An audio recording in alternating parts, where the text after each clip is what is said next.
Hello everyone, it's Uncle Destiny back with you today. Feeling better, the cough is definitely much less, but still dealing with the asthma, which is due to the allergies as we move into allergy season. So I apologize for it being a couple of days into March. It's also been a busy last week. As we are moving into this last week of a Mercury retrograde as well. So let's see what the bones have to say and the ancestors about this coming month of March as we continue on into all that the year of 2020 has to put before us. So let's see what they have to say.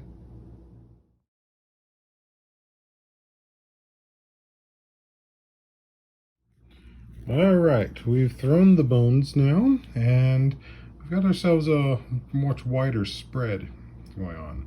I'm going to start with the dice, because that's going to set up what's the energy we're looking at for this overall month. And that centers around house number 1, self, appearance, first impressions, beginnings, and your attitude. Now, March is also the month where we switch out of the winter season into spring.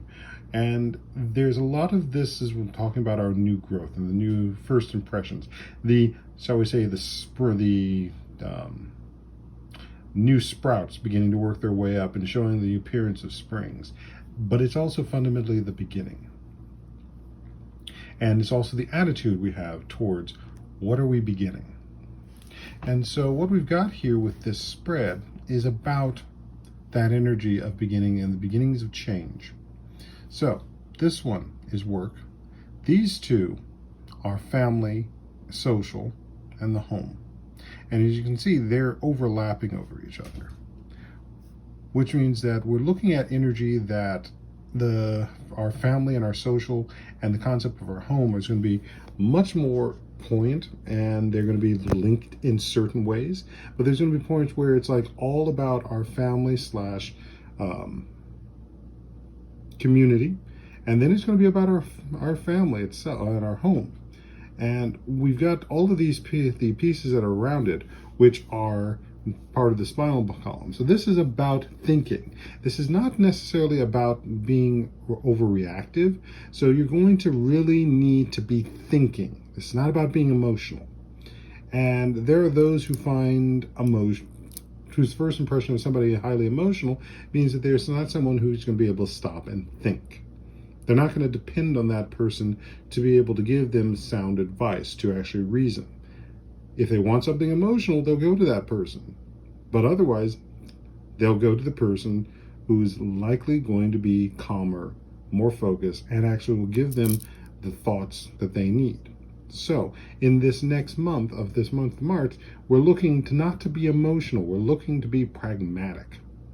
We're looking not to just look at the pretty package, but look at the actions and things that person or that package is doing.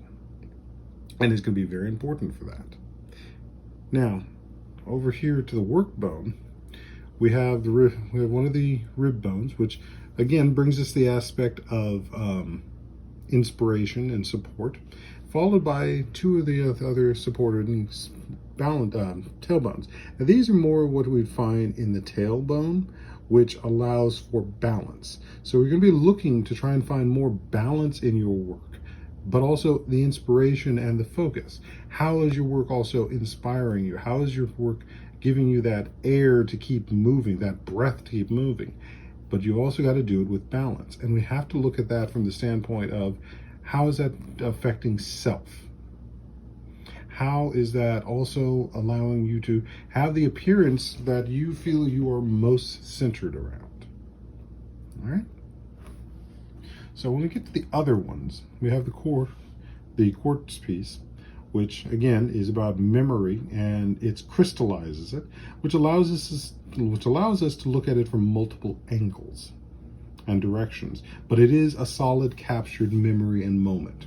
And we're going to be looking at these moments, and these are the moments again of first impressions, of appearances, and the attitude we put forth, not just for ourselves, for our family and society and our home, but also for our work. And the image that we are putting forth for ourselves.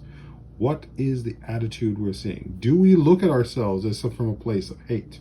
Or do we look at ourselves from a place of love? Do we look at ourselves as a place that can be improved upon? And do we look at our place that needs to be comforted or needs compassion? But we have to look at it with that through that crystal and these moments that we have here.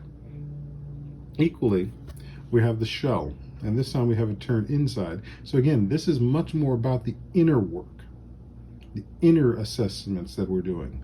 And like I said over here, we're looking, a package may look pretty on the outside, but we've got to look at what's deeper. We've got to look on what's on the inside and what are their actions. And that goes for people that we're meeting, situations we're walking into, but most especially for ourselves. Are we allowing too much of the exterior self to dictate who and what we are, as opposed to more of what the interior self needs?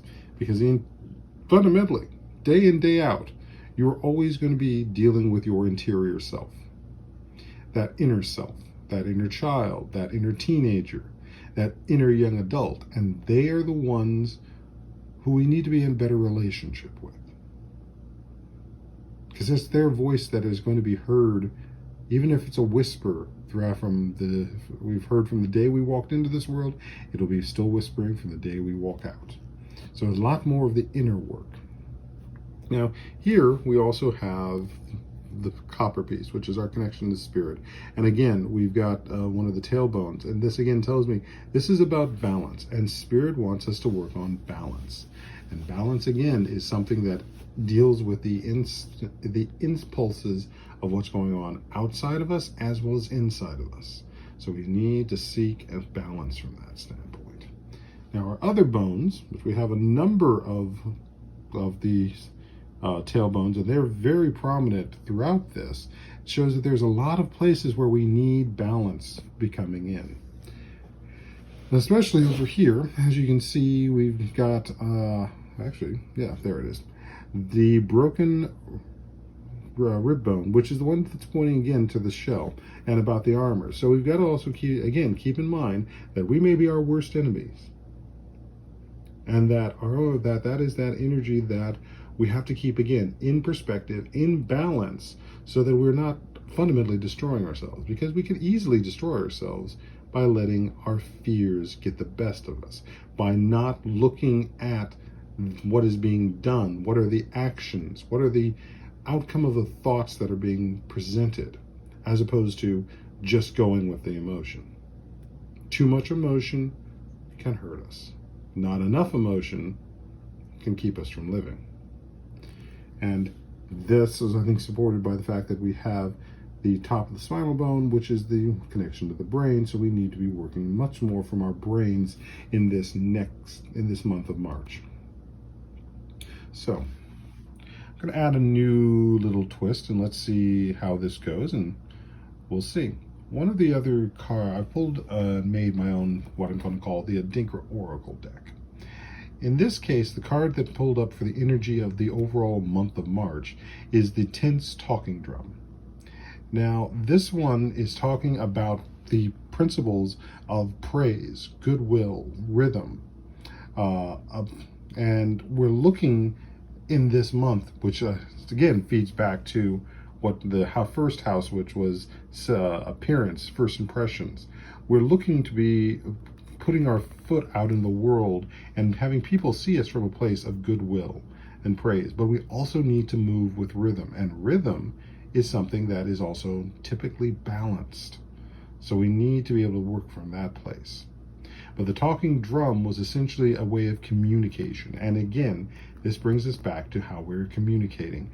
Communicating not just with the outer world, but with the inner world, and hearing the voices that are within us. That voice of the drum, which is, again, done with a rhythm. And our deepest rhythm is that of the heart. But that does not mean the heart goes wild. It does not mean the heart slows down to nothing. The heart keeps beating. It keeps its pulse, and it's what we set our time to. So Look at what you're going on internally for yourself, but remember to also look at not just the emotion, but what it is bringing, what it is putting out into the world, what is being created from it. Look at how we can move in a place of goodwill and not fear in this month of March as we move into spring and the rest of 2020. So this is Uncle Destiny on behalf of the spirits, the ancestors, and the Orisha and Loas. Be well, have a good spring, stay safe, and use your wisdom, not your emotions. Ashe.